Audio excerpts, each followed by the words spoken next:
এখন বাজে রাত 11টা আর আমরা রওনা হয়েছি মক্কার উদ্দেশ্যে।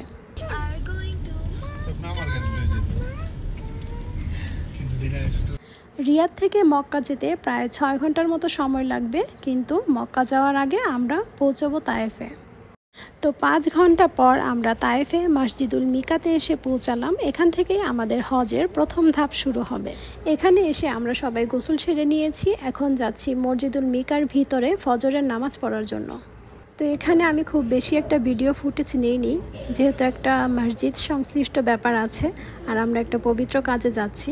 বাট আজকের ভিডিওতে আমি উমরা শেষে কোথায় কোথায় মক্কা সিটিতে জিয়ারাতে গিয়েছি সেই ভিডিও ফুটেজগুলো অ্যাড করে দিয়েছি।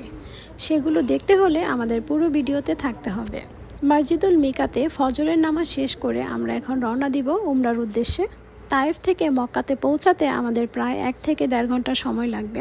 মসজিদুল মিকা থেকে এহরাম বেঁধে আমরা এখন হজের উদ্দেশ্যে রওনা হয়েছি। হেরামে পৌঁছাতে পৌঁছাতে আমাদের প্রায় সকাল 6টা বেজে গেছে। একটু রোদ উঠতে শুরু করেছে। এই প্রথমেই আমরা সকালবেলা উমরা করব। এর আগে যতবারই আমরা উমরা করেছি রাতের বেলায় উমরা করেছি। আল্লাহর ঘরে আসলে কি পরিমাণ মনে যে শান্তি লাগে তা বলে বোঝানোর মতো না। সামনে মসজিদুল হেরামের বড় গেটটা দেখা যাচ্ছে। এখান দিয়ে আমরা মসজিদুল হেরামের ভিতরে প্রবেশ করব। আর এরপরে আছে কাবা চত্বর। যেহেতু আমরা হজের উদ্দেশ্যে এসেছি, তো মসজিদুল হেরামের ভিতরে ঢুকেই আমরা সাথে সাথে তফ করা শুরু করে দিব। আর ওই মুহূর্তে আমি কোনো ক্যামেরা ইউজ করব না, কারণ এরকম একটা পবিত্র স্থান আমি চাই না এখানে কোনো ভিডিও ফুটেজ অ্যাড করতে। তবে আমাদের তফ করা শেষ হলে আমরা যখন হজের নেক্সট ধাপ সাফা মারওয়াতে যাব, ওই মুহূর্তে কাবা চক্কর থেকে বের হওয়ার সময় কিছু ভিডিও ফুটেজ আমি অ্যাড করব, কারণ অনেকেই আমার লাইভে কমেন্ট করেছিলেন কাবা শরীফ দেখতে চান। তো এই মুহূর্তটা ছিল আল্লাহর ঘর দেখার প্রথম মুহূর্ত, যেটা আমি রেকর্ড করেছিলাম। সবাই অবশ্যই আল্লাহু আকবার বলবেন, কারণ কাবা ঘরটা প্রথমবার দেখলে আল্লাহু আকবার বলতে হয়। তো কাবা চত্বরে আমাদের তফ করা শেষ। আমরা এখন এখান থেকে বের হয়ে চলে যাচ্ছি আমাদের হজের নেক্সট ধাপে, যেখান থেকে আমরা সাফা মারওয়া শুরু করব। তফ শেষ করে আমরা কিন্তু কাবা ঘরটাকে স্পর্শ করেছিলাম আলহামদুলিল্লাহ, এবং চুমু খেয়েছিলাম। আর হাজরে আসওয়াতও স্পর্শ করেছিলাম আলহামদুলিল্লাহ। যখন তফ শুরু করেছিলাম তখন কিছু মেঘ ওয়াচ টাওয়ারটাকে একদম ঘিরে রেখেছিল, এবং কাবা চত্বরের উপরেও যেন আল্লাহর ঘরটাকে ছায়া দিচ্ছিল এবং হাজিদেরও ছায়া দিচ্ছিল। এটা হচ্ছে জাবালে সাফা। এখান থেকে আমাদের হজের নেক্সট ধাপ শুরু করব আমরা। এই পাহাড়টা কাবা ঘরের সবচাইতে নিকটবর্তী পাহাড়, জাবালে সাফা। এই সাফা পাহাড়ের উপরে দাঁড়িয়ে হাজিরা কাবার দিকে মুখ করে আল্লাহর কাছে প্রার্থনা করেন। অনেক হাদিসেই এসেছে জাবালে সাফাতে দাঁড়িয়ে আল্লাহর কাছে হাজিরা যা চায় আল্লাহ তাকে তাই দেন। তো আমরা জাবালে সাফা থেকে তপ করা স্টার্ট করেছি, মারওয়াতে শেষ করব, আবার মারওয়া থেকে সাফাতে আসব। এভাবে আমরা 7টা চক্কর দিব। সাফা মারওয়াতে তফ করা শেষ হলে আমরা নামাজ আদায় করব, এবং নামাজ শেষে চুলের আংশিক আগা কেটে আমরা হজের কাজ সম্পূর্ণ করব। এদিকে আমাদের ছোট হাজি সারহামণি হাঁটতে হাঁটতে ক্লান্ত হয়ে গেছে, তাই তার বাবা তাকে কাঁধে নিয়ে নিয়েছে। আমার বড় মেয়েও যখন ছোট ছিল তখনও ঠিক এইভাবেই তাদের বাবা তাকে কাঁধে নিয়ে হজ করত। তো আমাদের হজের কাজ আলহামদুলিল্লাহ সম্পূর্ণ শেষ। এখন আমরা হেরাম শরীফ থেকে বের হয়ে পড়েছি এবং চলে এসেছি একটা রেস্টুরেন্টে কিছু খাওয়ার জন্য, যেহেতু সারা রাত আমাদের কোনো কিছু খাওয়া হয়নি। দেন আমরা খাবার শেষ করে হোটেলে গিয়ে একটা লম্বা ঘুম দিব। মক্কা এবং মদিনাতে মিলিয়ে আমরা প্রায় 1 সপ্তাহ ছিলাম। তো এই ফুটেজটা হচ্ছে উমরা করার পর দিন সকালে ফজরের সময়ে আমরা নামাজ শেষ করে এখানে বসে কিছু হালকা পাতলা খাবার খাচ্ছিলাম। অনেক হাজিরাই এখানে রেস্ট নিচ্ছিল, কেউ খাবার খাচ্ছিল। তো আমরা এখান থেকে রওনা দিব জিয়ারার উদ্দেশ্যে। তাই ফজরের পরে আমরা আমাদের ড্রাইভারকে কল করেছি, সে আসলে আমরা বেরিয়ে পড়ব। জিয়ারা শুরু করার আগে আমরা একটা সুন্দর প্লেসে এসেছি। এটা আমার একটা ড্রিম প্লেসও বলতে পারেন। এখান থেকে ফুল মক্কার ভিউটা দেখা যায়। এটা সম্পূর্ণ একটা পাহাড়ের উপরে। তো আমাদের গাড়িটা ড্রাইভ করে একদম পাহাড়ের উঁচুতে চলে গিয়েছিল। এখানে গাড়ি নিয়েও ওঠা যায়। যেহেতু ফজরের পরপরই আমরা এসেছি, সো ভিউটা একটু দেখেন। আমি যে এত বেশি এক্সাইটেড ছিলাম এই জায়গাটাতে আসার জন্য, যা ভাষায় প্রকাশ করার মতো না। আর আপনাদের ভাইয়া পাহাড়ের উপর থেকে আমাকে অনেক কিছুই দেখাচ্ছিল, বাট আমি দেখছিলাম না। তো এখানে একটা মজার ঘটনা ঘটেছে, চলুন দেখে নিই কি হয়েছিল।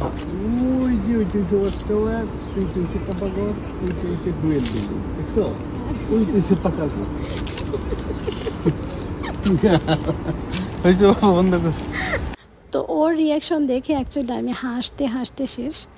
আর আমরা গাড়ি নিয়ে কিন্তু একদম পাহাড়ের উপরে চলে এসেছিলাম, এরপরে আর কোনো রাস্তা নেই। এখান থেকে বের হয়ে আমরা আমাদের জিয়ারা শুরু করব। তো জিয়ারার শুরুতে আমরা গিয়েছিলাম জাবালে সুরে। আমাদের প্রিয় নবী হজরত মুহাম্মদ সাল্লাল্লাহু আলাইহি ওয়াসাল্লাম মক্কা থেকে মদিনা যাওয়ার পথে কাফিরদের ভয়ে এই পাহাড়ে কিছুদিন লুকিয়েছিলেন। এই প্লেসটাতে কিন্তু কোনো মসজিদ নেই বা নামাজের স্থান নেই, তবে এখানে পাহাড়ের চূড়ায় সেই স্থানটা রয়েছে যেখানে আমাদের প্রিয় নবী হজরত মুহাম্মদ সাল্লাল্লাহু আলাইহি ওয়াসাল্লাম লুকিয়েছিলেন। অনেকেই এই পাহাড়টাতে উঠে সেই স্থানটাকে দেখে আসে যেখানে আমাদের নবীজি লুকিয়েছিলেন, কিন্তু আমরা একদম চূড়া পর্যন্ত যাইনি, যতটুকু পেরেছি উঠেছিলাম। কারণ এটাতে কোনো বাধ্যবাধকতা বা ইসলামিক কোনো নিয়ম নেই যে আপনাকে উঠতেই হবে। তো আমরা এখানে বেশিক্ষণ সময় কাটাইনি, যেহেতু মসজিদ নেই, নামাজের জায়গা নেই। সো আমরা এখান থেকে বের হয়ে চলে এলাম আরাফাতের ময়দানে। আরাফাতের ময়দানে এর আগেও আমি অনেকবার এসেছি। বড় হজের সময় কিন্তু হাজিরা মুজদালিফা, আরাফাতের ময়দান এবং মিনাতে অবস্থান নেন, কিন্তু ছোট হজ বা উমরার ক্ষেত্রে এটার সাথে কিন্তু কোনো সংশ্লিষ্টতা নেই। কিয়ামতের পর আরাফাতের এই ময়দান থেকে কিন্তু হাশরের ময়দান শুরু হবে।